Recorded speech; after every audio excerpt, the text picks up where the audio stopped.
पंडित की परिभाषा, जीने की राह। पंडित प्रीस्ट डेफिनेशन हिंदी फोटो। पंडित कहते हैं विद्वान को। मेरे पूज्य गुरुजी ब्राह्मण जाति में गांव बड़ा पैतावास, तहसील चरखी दादरी, जिला भिवानी हरियाणा में जन्मे थे। वे अपने आप को कभी पंडित नहीं कहते थे। मेरे दादा गुरुजी मेरे गुरुजी के गुरुजी गांव छावला दिल्ली में नजफगढ़ के पास के जाट थे। वे छोटी आयु में ही संत गंगेश्वरानंद जी के सत्संग से प्रभावित होकर उनके साथ हरिद्वार चले गए थे। संत गंगेश्वरानंद जी ने उनको काशी विद्यापीठ में पढ़ने के लिए छोड़ा। वे तीक्ष्ण बुद्धि के धनी थे। 4 विषयों में आचार्य की डिग्री प्राप्त की, जिस कारण से जाट होते हुए भी पंडित चिदानंद जी के नाम से पुकारे जाते थे। गांव गोपालपुर, तहसील खरखोदा, जिला सोनीपत, प्रांत हरियाणा में उनका आश्रम है। उस पर बोर्ड लगा है, पंडित चिदानंद जी गरीबदासी आश्रम, गोपालपुर। उनका नाम चिदानंद जी था। कोई ब्राह्मण भाई दुख ना माने, इसलिए पंडित की परिभाषा बताना अनिवार्य था, सो बताई है। सुदामा जी पंडित थे। सुदामा जी ब्राह्मण कुल में जन्मे थे। निर्धनता चरम पर थी। कई बार बच्चे भी भूखे सो जाते थे। सुदामा जी की धर्मपत्नी को पता था कि द्वारिका के राजा श्री कृष्ण जी के साथ सुदामा जी की अच्छी मित्रता रही है। पत्नी ने बहुत बार कहा कि आप अपने राजा मित्र कृष्ण से कुछ धन मांग लाओ। सुदामा जी कहते थे कि पंडित का काम मांगना नहीं होता, परमात्मा के विधान को समझकर उसके अनुकूल जीवन यापन करना होता है। गरीबदास जी ने भी कहा है कि गरीब नट पिरना कांजा सांसे मांगत है भठियारे, जिनकी भक्ति में लौ लागी वो मोती देत उधारे। गरीब जो मांगई सो भरुआ कहिए, दर दर फिरे अज्ञानी। जोगी जोग संपूर्ण जाका, मांग ना पीवे पानी। शब्दार्थ, नट ये लोग जनता में कुछ खेल दिखाते थे, जैसे लंबे बांस को बिना पृथ्वी में गाड़े उसके ऊपर चढ़ना, जो अनोखा व कठिन कार्य होता था। उस खेल के समापन पर कटोरा लेकर तमाशा खेल देखने के लिए उपस्थित भीड़ से रुपए पैसे मांगते थे। इसी प्रकार अन्य जाति के व्यक्ति कंजर, सांसी, भठियारे अपनी कला दिखाकर रुपए या कणक, गेहूं, बाजरा, चना मांगते थे। यदि योगी यानी साधक भी ऐसी सिद्धियों का प्रदर्शन करके रुपए व कणक इकट्ठे करता है तो उसकी सत्य साधना नहीं है। यदि सत्य साधक होता, शिष्यों को आशीर्वाद रूपी मोती देकर धनी बनाता है, जो साधक के भाग्य से अलग अपनी ओर से उधार रूप में होता है। यदि संत दर दर पर जाकर मांगता फिरता है तो वह अज्ञानी है। उसके पास शास्त्र अनुसार साधना नहीं, वह संत नहीं, भड़वा है। भड़वा का अर्थ यहाँ पर बेशर्म है। जोगी यानी साधक की भक्ति संपूर्ण उसकी मानी जाती है, जो किसी से कुछ नहीं मांगे। उसके उदाहरण में कहा है कि वह साधक और वस्तु तो छोड़ो, पानी भी मांगकर नहीं पीता। परंतु पत्नी के बार बार आग्रह करने पर विप्र सुदामा जी अपने मित्र श्री कृष्ण जी के पास चले गए। श्री कृष्ण जी ने उनका विशेष सत्कार किया। मुट्ठी भर चावल साथ लेकर गए थे, जो श्री कृष्ण जी ने चाव के साथ खाए। चरण तक धोए और कुशल मंगल पूछा तो पंडित सुदामा जी ने कहा कि हे भगवान, मुझे किसी वस्तु की आवश्यकता नहीं है, आपकी कृपा से ठीक निर्वाह हो रहा है। एक सप्ताह श्री कृष्ण जी के पास रुककर सुदामा जी घर को चल पड़े। एक बार भी नहीं कहा कि कुछ धन दे दो। वे जानते थे कि कबीर, बिन मांगे मोती मिले, मांगे मिले न भीख। मांगन से मरना भला, ये सतगुरु की सीख। शब्दार्थ, कबीर परमात्मा ने भी बताया है कि जो पूर्ण परमात्मा की सत्य साधना करता है, उसे मांगना नहीं चाहिए। मांगने से परमात्मा रुष्ट हो जाता है, उसको भिक्षा भी नहीं मिलती। वह साधक परमात्मा पर विश्वास रखकर नहीं मांगेगा तो परमात्मा उसकी इच्छा पूरी करेगा, यानी मोती जैसी बहुमूल्य वस्तु भी दे देगा। पूर्ण सतगुरु यही शिक्षा देता है कि मांगने से तो व्यक्ति जीवित ही मर जाता है, मांगने से तो मरना भला है।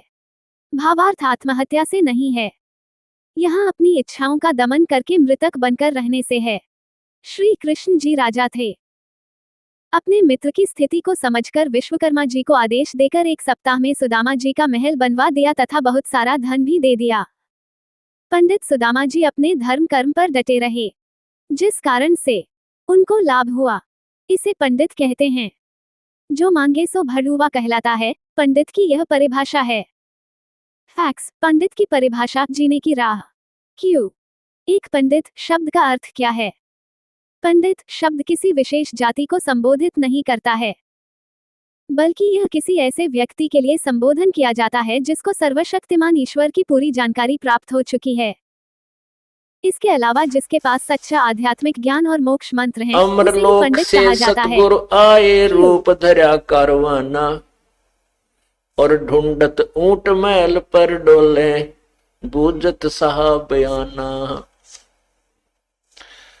दूजा रूप धरा कासिद का महल सराय बखाना, ये तो महल हमारे हैं तू पंथी फरे अयाना। तीजा रूप खवास बंदी का, तीजा रूप खवास का धारा फूलों सेज बिछाना, तीन कोरड़े तन पर खाई वो मारे चोट हैवाना। कहे खवास सुनो अब्राहिम यो कैसा खिलबत खाना, एक घड़ी सेजा पर सोई मेरे तन का चाम उड़ाना। हेत हुसन सब दूर किया तब दर्शा तख्त बिराना, गैब खवास बहे ते बारी कंपन लगे प्राणा। उतरी चीरी लई फकीरी पाड़ा तो सा खाना, मुल मुल खासा दूर बगाया वो ताखी पहर ईमाना।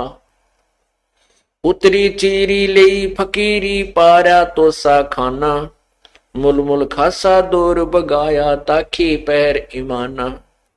16 सेंस सुहेली छोड़ी 18 लाख तुराना, सतगुर सब दे लई फकीरी वो अब्राहिम सुल्ताना। हीरे मोती मुक्ता छाडे अरबों खरब खजाना, 70 खान 72 उम्रे वो तजे अमीर दीवाना।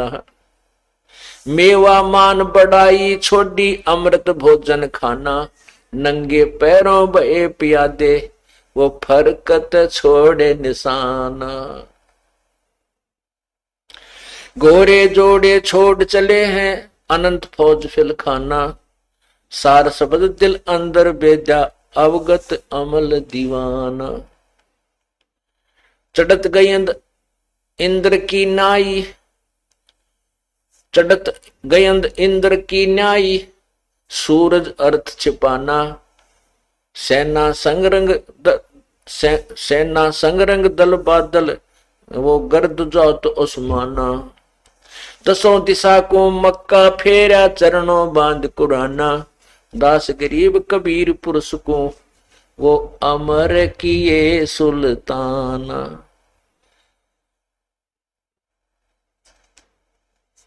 क्या बताते हैं? अब्राहिम सुल्तान धम ने पूर्ण परमात्मा के आदेश से वो सभी राज्य पाठ को त्याग कर और परमात्मा का उपदेश ग्रहण किया। कहते हैं सुनत ज्ञान गलताना, भाई पद पद समाना। अमरलोक से सतगुर आए रूप धरा कारवाना, सतलोक से चलकर आए कबीर परमात्मा और वहां पर एक कारवान का रहबारी जो ऊंटा वाले हुआ कने उनका रूप बनाया और ढूंढत ऊंट महल पर डोले वो बुद्धत साहा बयाना। अब देखो पुण्यात्माओं,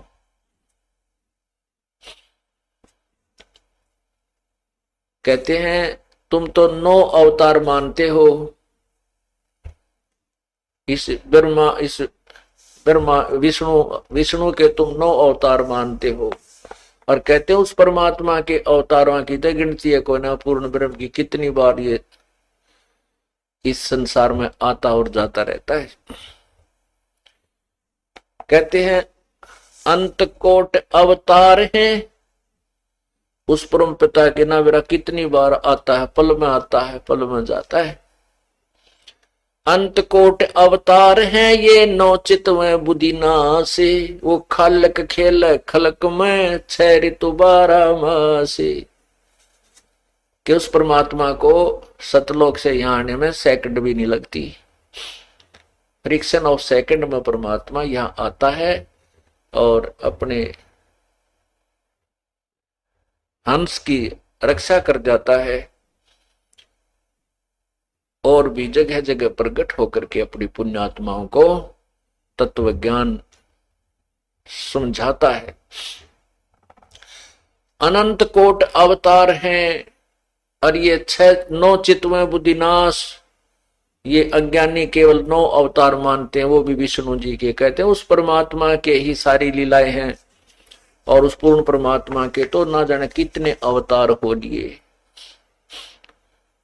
वो खाल्यक खेल खलक में 6 ऋतु 12 मास। फिर कहते हैं दूजा रूप धरा कासिद का, कासिद माने यात्री का, और महल सराय बखाना, महल उसके राजा के महल को एक धर्मशाला बताई। और राजा बोला ये तो महल हमारे हैं, तू पंथी फिरे अयाना। ए नादान यात्री, तुझे ये महल दिखाई देते, ये मेरे महल हैं राजा के, तू इनको धर्मशाला मानता है।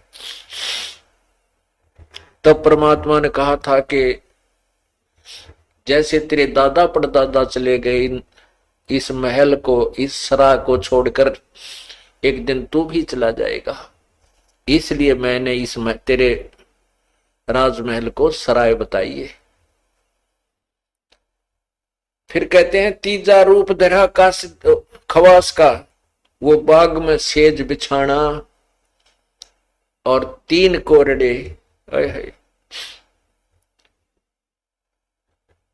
3 कोरडे तन पर खाए वो मारे चोट हैवाना। और नादान प्राणी, ये परमात्मा अपने बच्चों के लिए कितना दुखी होता है। पहले तो उसको समझाता बेटा भक्ति कर, परमात्मा की भक्ति कर। स्वयं परमात्मा आकर कहते हैं अपना डबल रोल करके किस भक्ति कर, भक्ति बिना बहुत दुखी हो जाएगा। फिर वो साधना करता है, उसके साधना के मार्ग में ना जाने कितनी समस्याएं आती हैं, कोई घर की कोई बाहर की, तो उन सब को परमात्मा ठीक करता है और भक्ति करवाता है।